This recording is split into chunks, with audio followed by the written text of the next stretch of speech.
Hi everyone, my name's Stacey and welcome back to Fibro After Dark. Thank you so much for joining me today. Whether you're listening while resting, tackling the washing pile, or adding things to your online shopping basket that you don't need, this episode might be for you.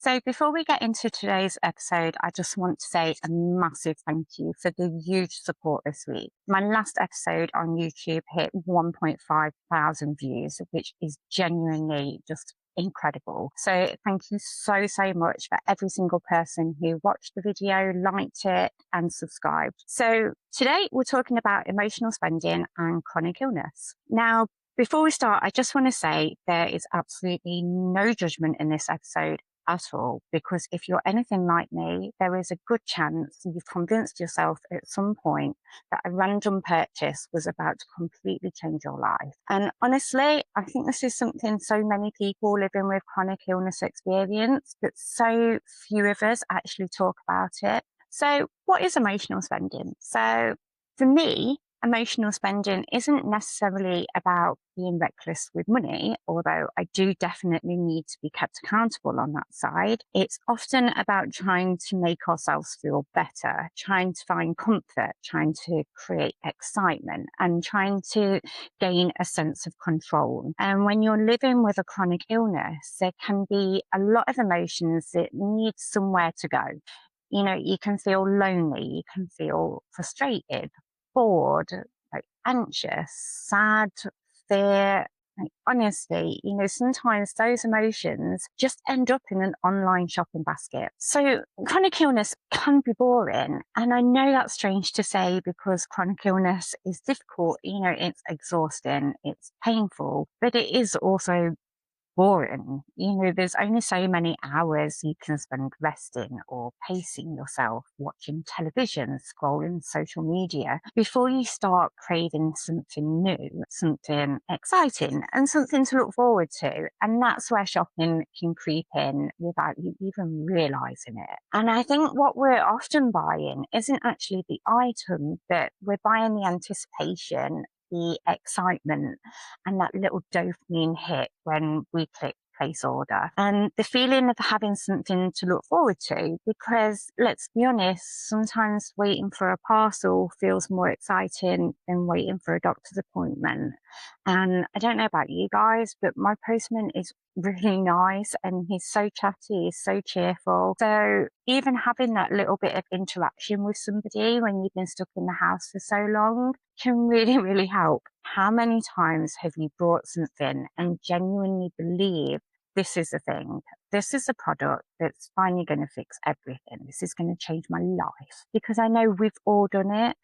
And on my social media pages this week, I asked the question of what was the most random thing that you purchased during a flare-up? And the replies I had were so relatable. At first I thought, I wonder if this is just a me thing. But after opening it up to our little community, I realized that this is not a me thing. Like, we are all quite guilty of this. And some of the replies I had were half a Timu, definitely relate to that, a migraine hat, an emotional support dog plushie, robot hoover, which is actually quite impressive and practical, an overpriced fan, and my favourite by a mile was just a computer monitor. Nothing to go with that, just the monitor.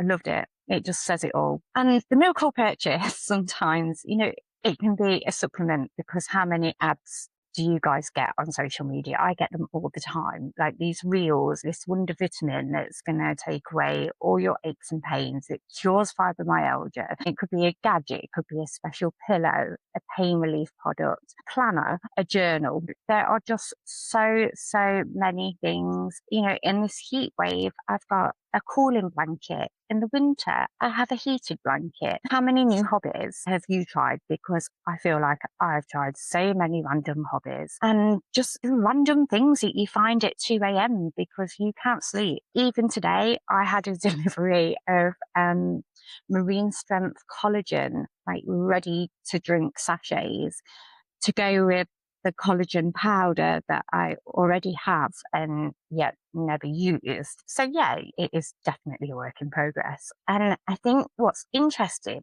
is that sometimes we're not actually buying the product, we're buying the emotion, we're buying hope.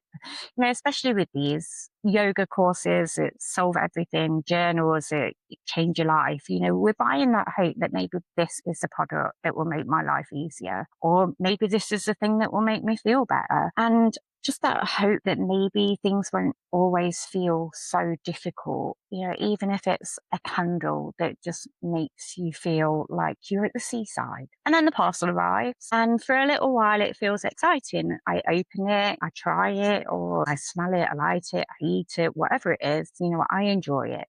And then the guilt sets in and I hide it so that when my partner comes home, he doesn't make a joke about another parcel. And a few days later, after I've tried this miracle thing, the symptoms are still there. My life is exactly the same. I still have the fatigue, I still have the pain, and the guilt is overwhelming. And I think, why did I buy that? I didn't need it. I can't afford it. That was such a waste.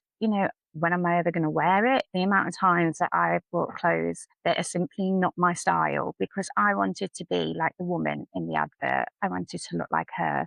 And maybe buying that dress that I'll never wear will make me feel like her, because feeling like her is better than feeling like me. And honestly, I think so many of us have these thoughts, maybe not to that extreme, but I do think that chronic illness not only affects our emotions, but it does affect our finances in many, many ways, whether that's through not being able to work in the same way, in the same capacity, at the same wage rise, or if it's the fact that you're spending money that you simply don't have on these gadgets that you don't need.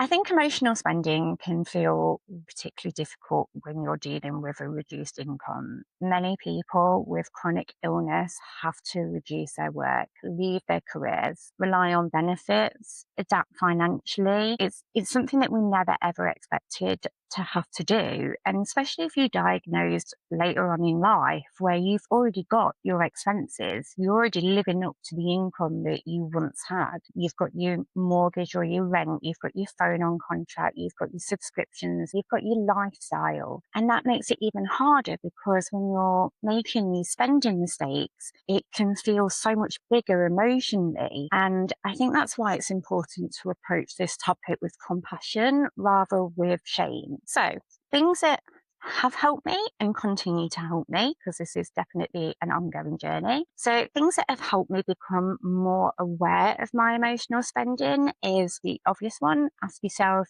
do I need it? So it's when I want to buy something, I pause and ask, what do I actually need right now? Do I need the item, or do I need comfort? Do I need excitement? Do I need connection? Am I looking for distraction? And more times than not, it is not the item in my basket.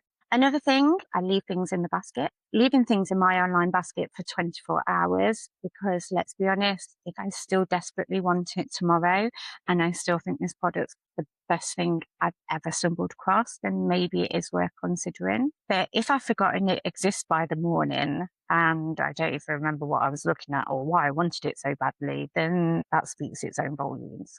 Find alternative dopamine. So sometimes I try replacing shopping with something else that can give me a little boost, whether that's calling a friend, listening to a podcast, watching a comfort show. I watch Friends pretty much on constant repeat, and I'm still angry that it's no longer on Netflix, but that's a completely different topic.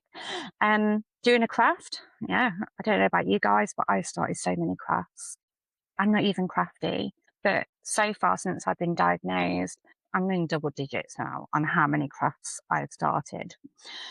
Reading, I love reading. It's a big favourite of mine. So if I can read instead, that helps. If I get a book that just completely swallows me up, I don't even think about online shopping because I'm so enthralled in my book. And I try to find enjoyment in ways that isn't spending money. The biggest one for me by far is accountability. So I'm in my 40s and my mum still checks my bank account because it helps to hold me accountable, knowing that somebody's going to be going through my online spending and asking me, without judgment, like, why have you spent so much on Christmas baking supplies from Shein when you don't bake?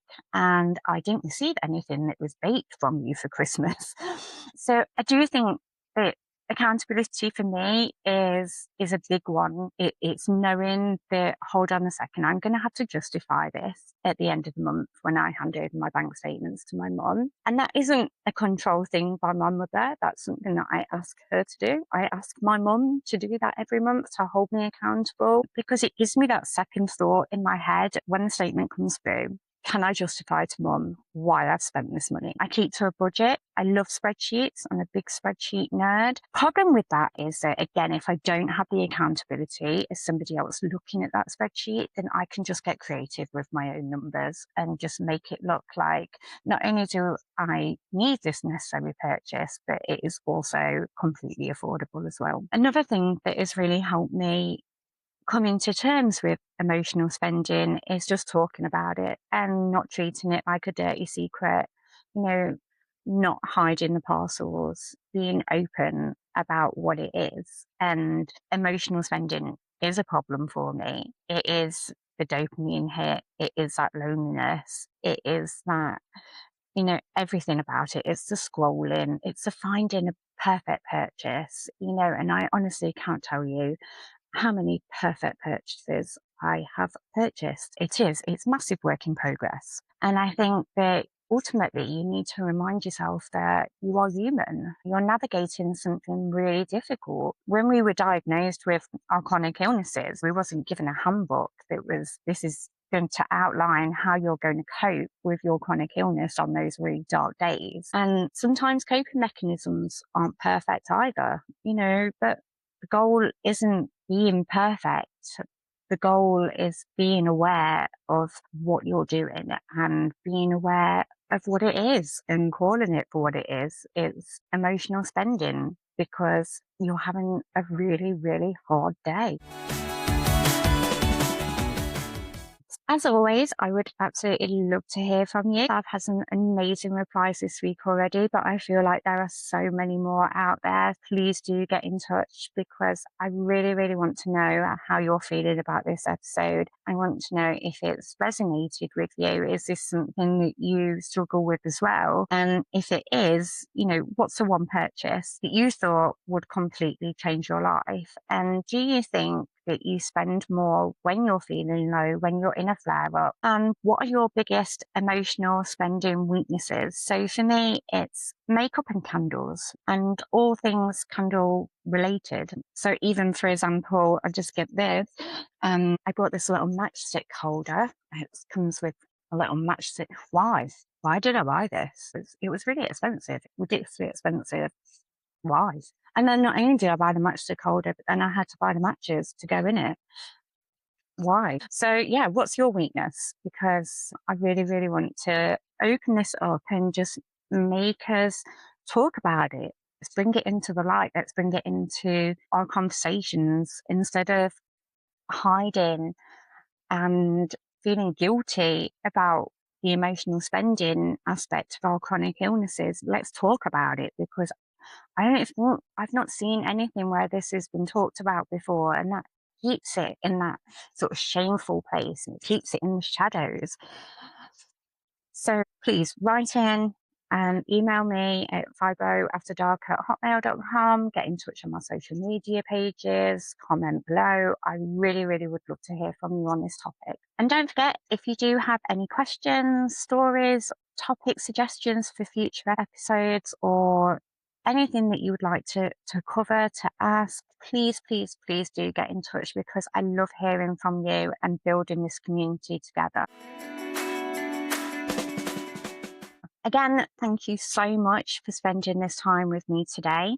I really hope that this episode has made you feel seen and reminded you that you are definitely not the only person who's ever convinced themselves that a random purchase was going to transform their entire life. So be kind to yourself, be kind to your bank account, and remember sometimes what we're really looking for isn't a product, it's comfort. So take things gently, and I will speak to you very soon on the next episode of Fibro After Dark.